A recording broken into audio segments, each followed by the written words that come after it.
Hello there, Drew Hanish of Whiskey Lore. It is time for another whiskey tasting, and today we are headed to Pennsylvania, and I'm ready to stir up some controversy about rye whiskey. Now, today we're going to be doing a tasting of Dad's Hat Pennsylvania rye whiskey. This is genuine small batch, so it says, 90 proof, 45% alcohol by volume, and won Craft Whiskey of the Year from Whiskey Advocate. So we know this has to be good, right?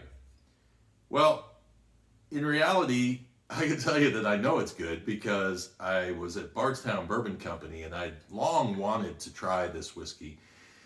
And so I had them bring me a glass and I sat there nosing it for 15 minutes going, this is what I always thought rye smelled like. It just had this distinctive nose to it, and it was so herbally that it was one of those whiskeys that, you know, when I get a whiskey that I don't drink for the first 10 minutes or 15 minutes because I'm just so overwhelmed by the quality of the nose. Well, that was the situation I had with this. So I went on a hunt to try to find myself a bottle of it. Finally did. I bought this in California while I was on a road trip because I couldn't find it in the East, which is funny because it went from Pennsylvania to California and back to South Carolina. So it's been on a long road trip, but here it is. And I told you I was going to stir up some controversy, and this is historical controversy because when you read the bottle, it says, and you know how much I love history, using only naturally local ingredients and the most careful methods, Dad's Hat is made in Pennsylvania, the birthplace of rye whiskey. Now that is a bold claim.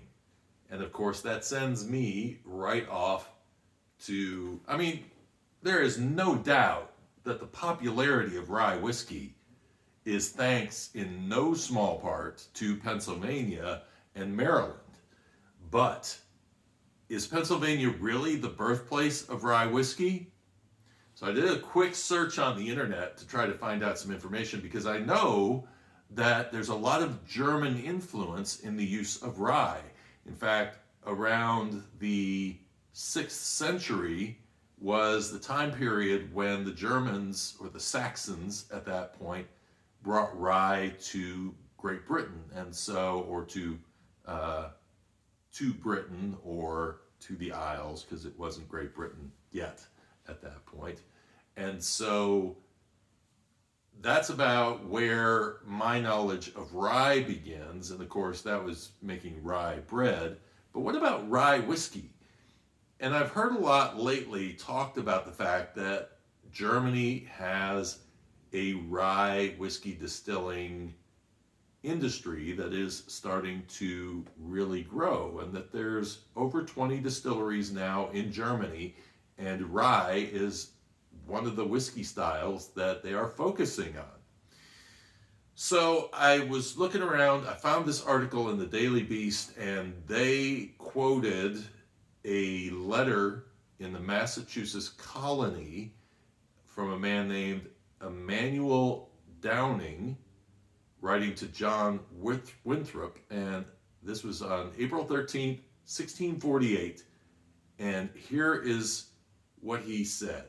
Basically, he goes in, he mentions the fact that he's just purchased a still, and he says, quote, "I pray remember me about the German receipt for making strong water with rye meal, without malting of the corn."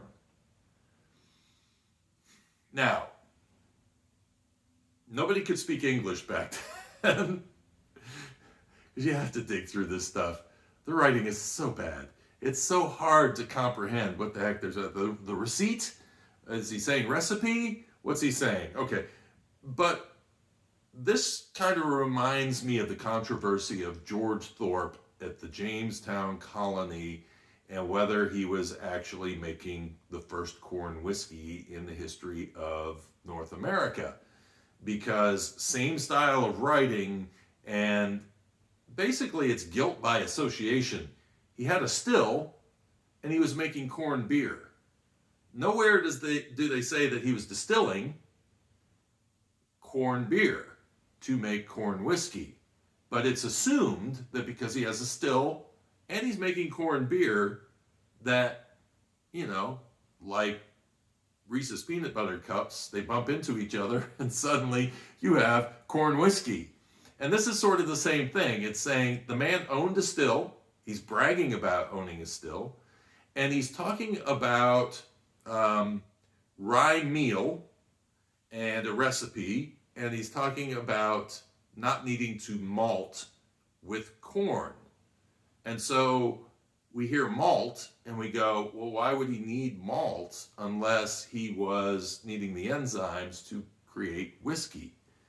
So it's not totally a smoking gun, but it does open up the possibility that the Germans were distilling whiskey back in the 17th century, and that it was well known enough that in Massachusetts colony they were talking about it and wondering about recipes. So there's the controversy I have stirred up. And if you've heard something different, leave it down in the comments. I would love to hear that. Sooner or later, I'm going to have Laura Fields on here on Whiskey Lore, the interviews, because she knows all about rye whiskey. She's studying Pennsylvania distilleries, and we can definitely dive into the Pennsylvania history. But I will be asking her about this letter and the thought that maybe rye whiskey actually came from Germany rather than from Pennsylvania.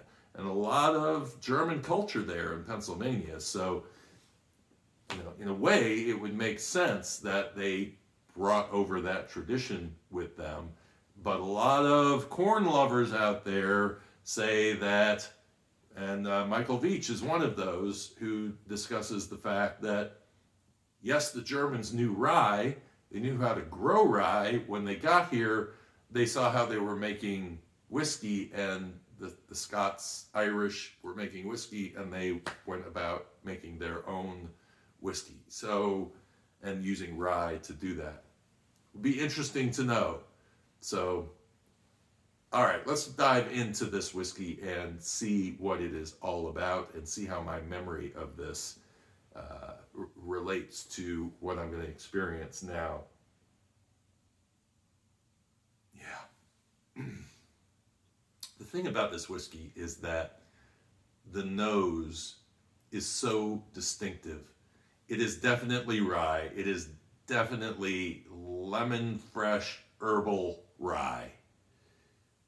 It does not remind me at all of Colorado 291's rye, which is one of my favorite ryes. It doesn't remind me of a Rittenhouse, which is a corn and rye mash bill, which is called Rittenhouse rye is called a Pennsylvania rye. It doesn't remind me of that at all. This is so herbally and so earthy on the nose and so fresh that you feel like you're walking amongst a field of rye. It is just a wonderful, wonderful nose on this whiskey. There's a little bit of sawdust in there, and here's a note that you're going to say, wait, you don't like this, do you? No, I actually do like this. It has a latex paint note to it. And I can tell you that that is a note I know well because I used to work in the paint business and I sold a lot of latex paint and I painted a lot of houses with latex paint. And that is a latex paint note coming in on the nose. But it's pleasant and it works really nicely with that herbally rye that is coming in. Cheers.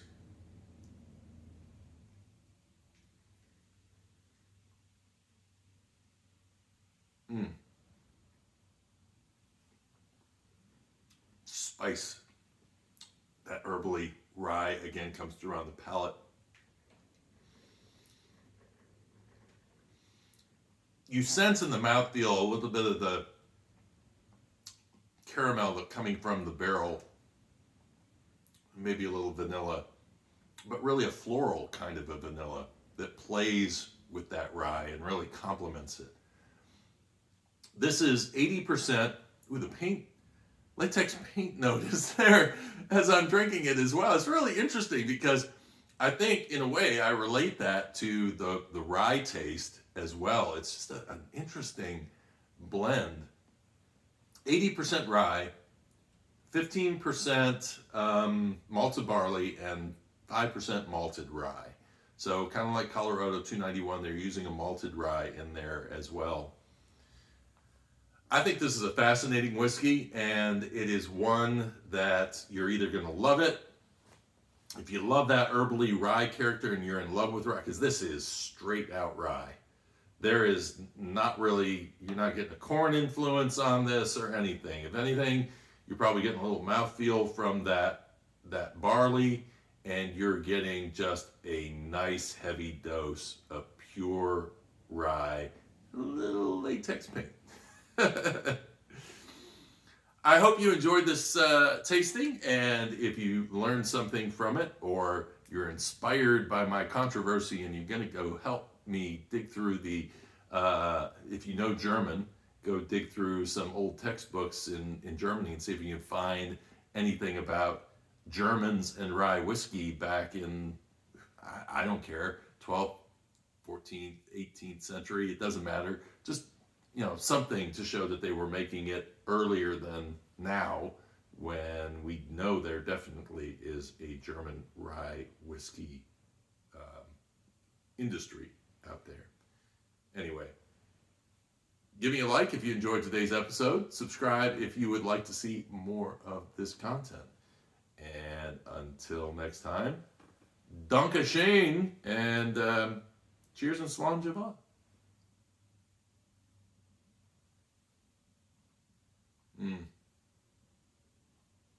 I don't even put this on the good scale or very good scale. I put this on the unique scale. But for me, it is a very good whiskey. Lemon coming through at the end. Nice.